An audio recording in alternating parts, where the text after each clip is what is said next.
Hello, and welcome to Trusting After Trauma, Season 4, Beyond Codependency and Narcissistic Abuse. I'm your host, Pi Venus Winslow.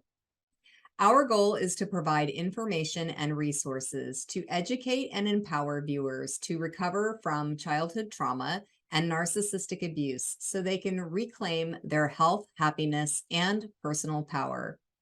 Our speakers specialize in supporting others through their unique expertise and offer valuable insights, tools, and inspiration for viewers to find the courage and motivation to change their lives.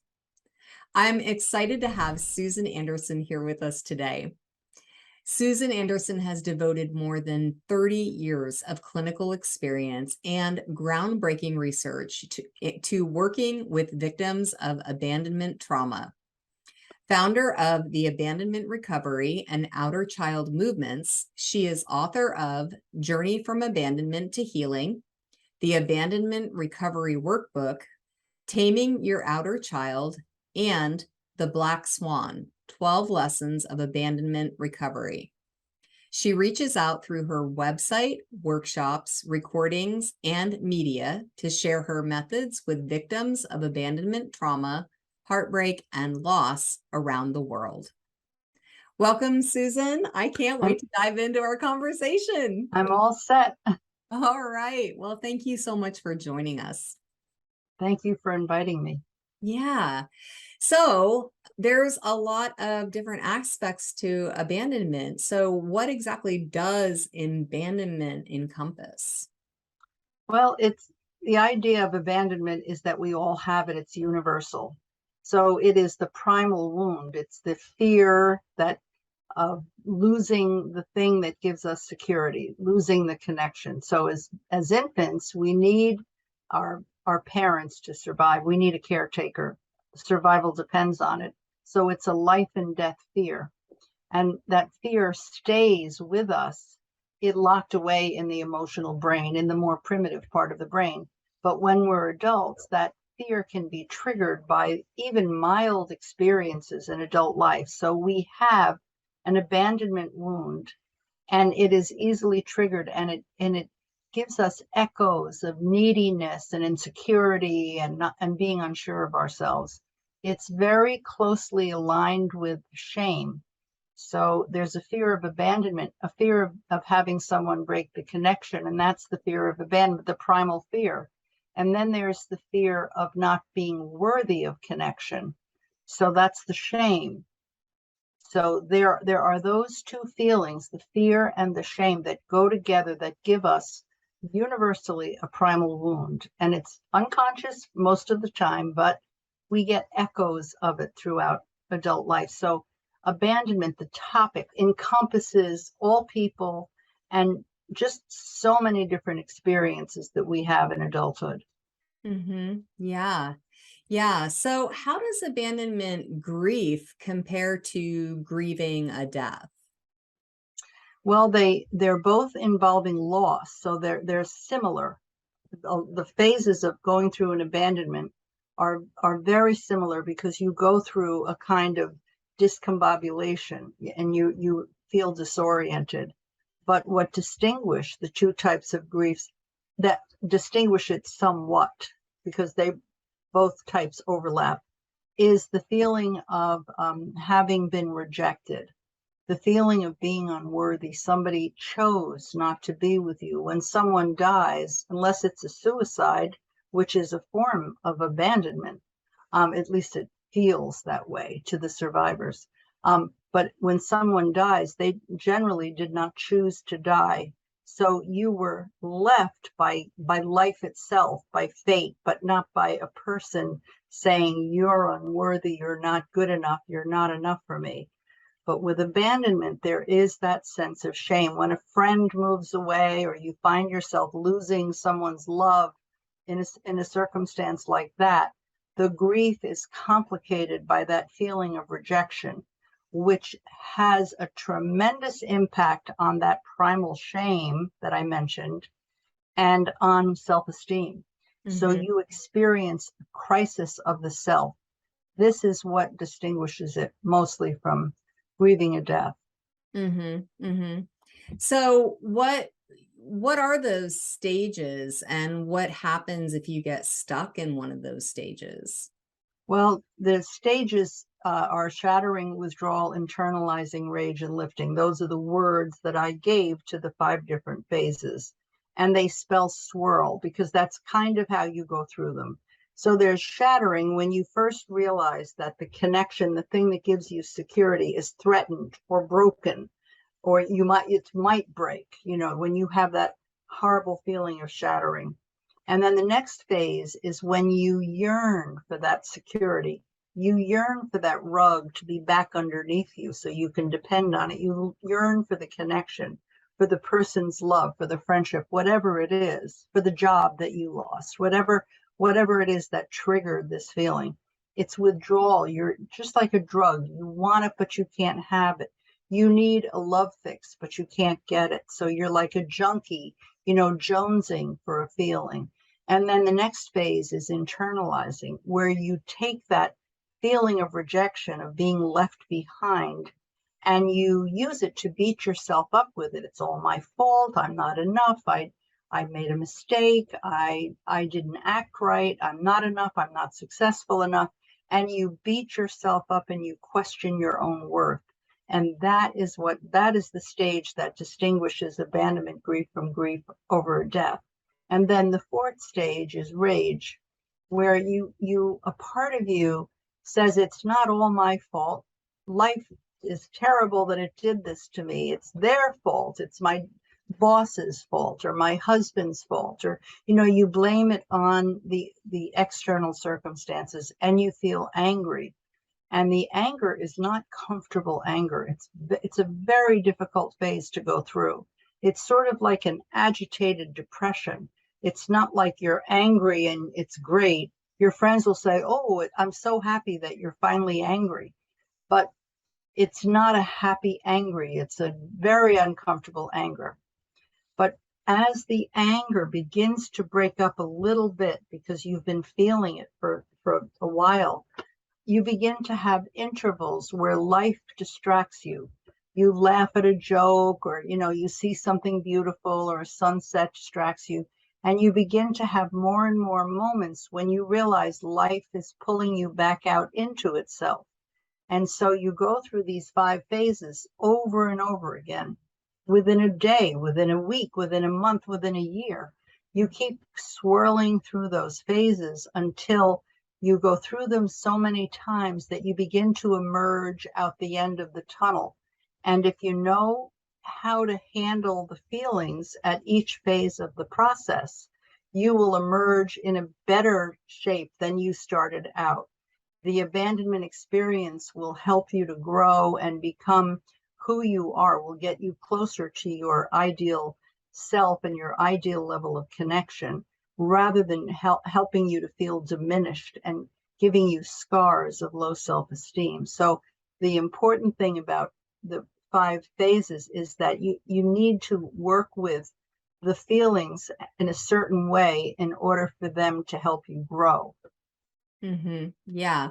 Yeah. And so if somebody gets stuck though in one of those stages, what can happen? Well, you tend to get stuck as adults. We tend to get stuck in the stage that we went through as a child. So if you as a child were in a kind of family where there was a lot of criticism, or you compared yourself to other siblings and you had low self-esteem as a child, when you go through an adult abandonment, the stage that you will tend to get stuck in the most is this internalizing, where you feel that somehow you have no worth, you've been rejected. That whole self-esteem issue and feeling bad about yourself and doubting yourself will predominate over the grieving process, and it'll take you a little longer to get through that. Or let's say that as a child, you had a family where one of your parents was an alcoholic, an ACOA family. And now as an adult, you might get stuck in the withdrawal stage, because now you're in a situation where once again, the thing that you want, the parent that you crave to have their full attention, isn't available. It's not necessarily because of alcoholism. It could be because they found another lover, but it reminds you of needing something and not being able to get it. So it keeps you in a kind of steady withdrawal. So you could easily get stuck in this phase of being in withdrawal and yearning and wanting someone or something that you can't get. And so you're kind of always feeding your emotional hunger with food, with people, with substances. You're always trying to medicate that uncomfortable feeling of wanting. Mm-hmm. Yeah. Well, I can definitely relate to that, and I'm sure some of our viewers can too. Um, Tell us about the outer child. What is the outer child? Well, unresolved abandonment, we all have abandonment trauma to some extent because we all went through childhood and we all experienced, moments when other children made friends more easily than we did, and we compared ourselves. And we all experienced moments when our parents weren't there to pick us up from kindergarten right on time. And we, as adults, we now have feelings that get generated, that get triggered, that make us want to protect ourselves, make us want to somehow take an action. And so we fall back on patterns that we developed when we were at 7 or 8 or 9 or 10. And these are outer child patterns. So for instance, let's say that you're a child and you feel uncomfortable when you have a homework assignment due. You just don't feel like doing it. It's too hard. It makes you feel inadequate. It's just you're too miserable to do it. So you don't do it. You procrastinate and then you avoid it. And that may have been a good strategy when you were 8 or 9, because at least it gave you a few moments of peace while you were sneaking off to your room and watching television instead of doing your project. But when you're an adult and you have that habit, that outer child pattern of avoiding things and procrastinating, that's when you don't ever finish your PhD, or you hand in an application for a really good job when it's too late, or there are things you don't take care of because you develop the habit of procrastinating and avoiding. Mm-hmm. So it served its purpose when you were younger because it reduced stress. But as an adult, it creates stress. Yeah, And absolutely. that's outer child. It's when you have self-defeating habits that developed earlier that have become maladaptive once you enter adulthood. Yeah, yeah. Yes. So tell us about some of the biological reasons that it takes so long to get over a loss. Well, when you're an infant and every experience that you have that created fear, the fear of being separated from your parents, for instance, birth trauma itself, being born, suddenly being, outside of the womb, and, everything is cold and different and there are bright lights. All of these emotions are recorded in the emotional brain, and in particular in an organ called the amygdala. And these memories are indelible. So you have traces of sensations that you've been accumulating since infancy within your emotional brain. And so when you go through a heartbreak and you feel disconnected from the source that was giving you love and security, and you feel disconnected, the feelings that it triggers go all the way back to those cumulative feelings. You don't have memory traces of being born or being afraid in the crib that your mother was never going to come to your side. You don't remember those incidences. It's just the sensations of those things that kind of flood into the feeling, and they make what you're going through so much more intense. And you think to yourself, what's wrong with me? I'm overwhelmed. I should be stronger. I shouldn't be reacting this way. I'm so devastated. And then it takes so long to get over those feelings. Why are these feelings persisting? I'm a positive person. I'm proactive. I'm doing all of the right things, but I'm still heartbroken. And it's because that part of the emotional brain has been awakened, and its memories and all of those recordings are generating those feelings. And so the situation of heartbreak, which means it's not like a one-time thing. The person breaks your heart. Now it's fine. It's that day after day, you miss that person more, you process what went wrong. So it's an ongoing kind of a loss. It doesn't have a beginning, a middle, and an end in that way. It sort of has its own process, and it can take a long time. But as you go through it, it keeps triggering those feelings from early childhood and being a toddler and being in school all your life, and those painful teenage years, all of those feelings, not the memories of what caused them, but the feelings are just kind of hanging around and making you feel miserable. Yeah, and you have a term that you've used. It's a bandaholic. What makes somebody an abandaholic? Well, yes, there are millions and millions of abandaholics. Abandaholism essentially means you're addicted to abandonment. But, that's kind of stretching it to put it that way. It really refers to the tendency to be attracted to the unavailable. This is a very prevalent problem. Millions and millions of people are alone, and they haven't found love yet because they're attracted to the unavailable. And when and if the person who's unavailable becomes available and wants them, they lose interest. They start noticing faults. They start noticing bad table manners and grammatical errors and, things that begin to bother them. It's the tendency to feel romantic feelings, to have your wires crossed where you associate being attracted to someone with insecurity. So you've made a link in your brain. This is very, very much part of the apparatus of the brain, because our brains are wired to promote connection, to promote attachment.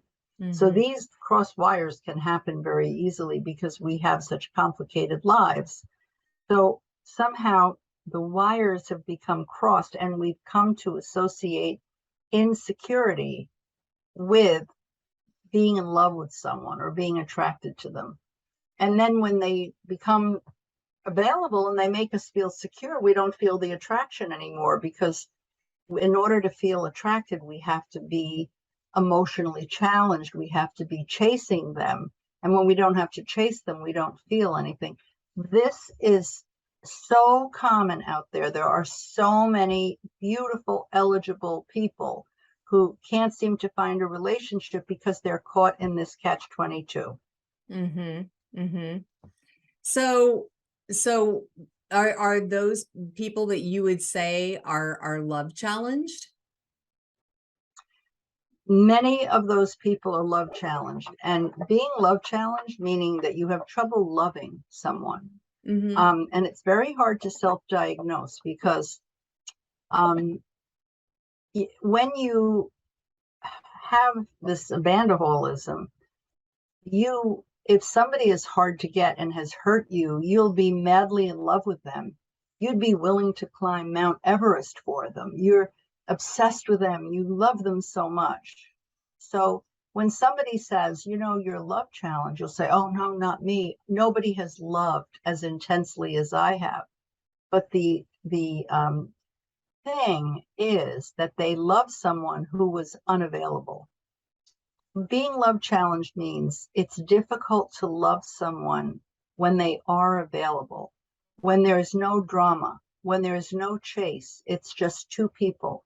So I'm thinking of someone I worked with many years ago who was love challenged. He recognized, it took a while, he recognized, which is a big step to recognize that He found the perfect mate, and he and his mate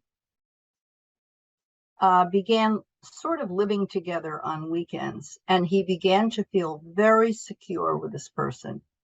And then he noticed that this person was very boring, but he's so boring. It was, when they would go out to dinner, I ask him about himself and he tells me, and while he's telling me, my mind is wandering. He's very boring. I don't think I'm really in love with him. And what was going on is that he had lost the love connection because this person had become so secure. There was no insecurity, there was no chase, that he couldn't access love feelings, which would have meant a rich, beautiful experience together, let's say out having dinner. He didn't have that capacity. So he didn't know what to do with himself. So he thought he was bored. And he was on the verge of using that as a reason for breaking up the relationship.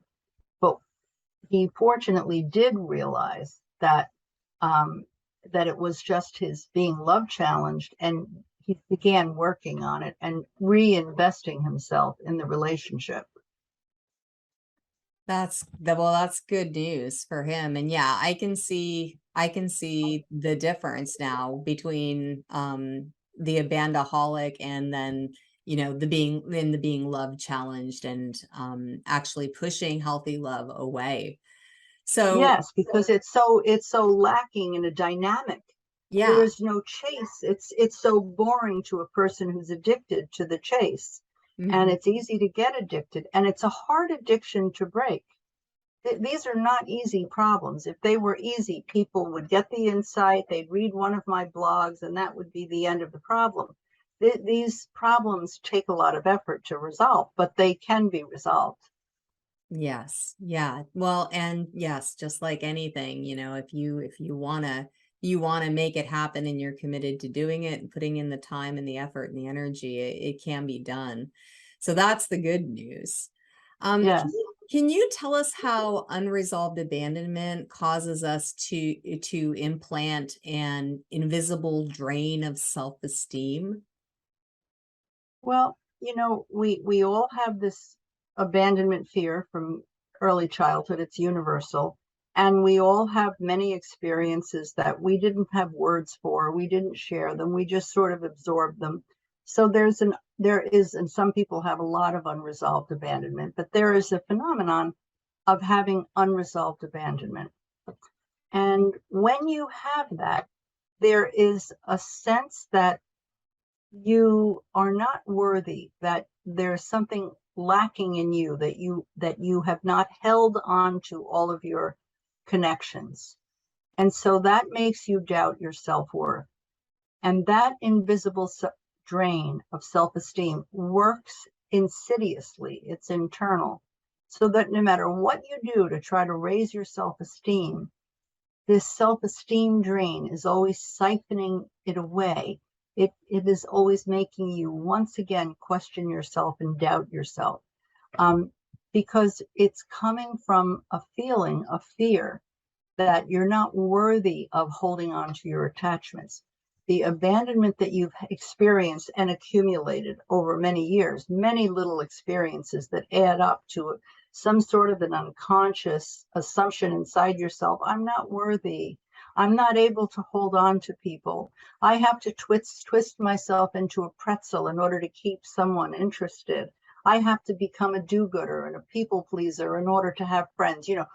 All these things that we accumulate over many years, it has the tendency to create a system whereby our self-esteem gets drained, and whereby we look to other people to fill that empty hole and make us feel more worthwhile. So we bend over backwards to please other people and try to win other people because our self-esteem is compromised. Hmm. Yeah. Yeah, I can see how this abandonment wound can cause so much pain in a person's life. What could somebody do to recover from this painful abandonment wound? Well, the good news is that it is possible to recover. And in fact, the idea is, it's more like recovery as in a 12-step concept of recovery because it's ongoing. Mhm. You don't like, oh, I fixed that problem, because this is universal stuff. This is primal abandonment, something that we all have. Until we're 99, we'll still be afraid of losing our connections. It's just part of the human condition. So, the good news about all of this is that we can always be reaching for a place within ourselves that we can deal with this primal fear of abandonment and the primal shame of not being worthy. And the way that we deal with it is by a couple of things. One is creating a relationship with ourselves, of healthy, strong, self-loving, self-accepting, radically self-accepting, unconditionally self-accepting relationship with the self. This is something that doesn't happen by osmosis, just by reading about it or thinking about it. You actually have to do things to create that relationship, but you can create it, and it's the beginning of a tremendous healing process. And then the other aspect of that is also making a connection with it's sort of with the ability to get into the moment and the recognition that we're here existing within an endless universe, sort of having an understanding of very basically who we are as sparks of awareness of having a lifespan within a universe, and being able to get into the moment with that and celebrate that part of the self and also of the universe that we live in. So that ability to make that connection is so important. And it's not a feeling that we necessarily always can conjure up easily. It's something that we have tools that we can use to get into that appreciation of being alive and being in the moment. We have tools that bring us right there. So there is a great deal we can do. We can have those tools at the ready and use them frequently, and therefore increase the quality of life tremendously by getting into the moment and having moments of really deep appreciation, and also enjoying a very profoundly improved, mature relationship with the self, a relationship based on self-love. You know how difficult that is. You should love yourself. How do we do that? Right. Um, but there is a way to actually practice self-love, to do things that are self-loving and create that relationship with the self.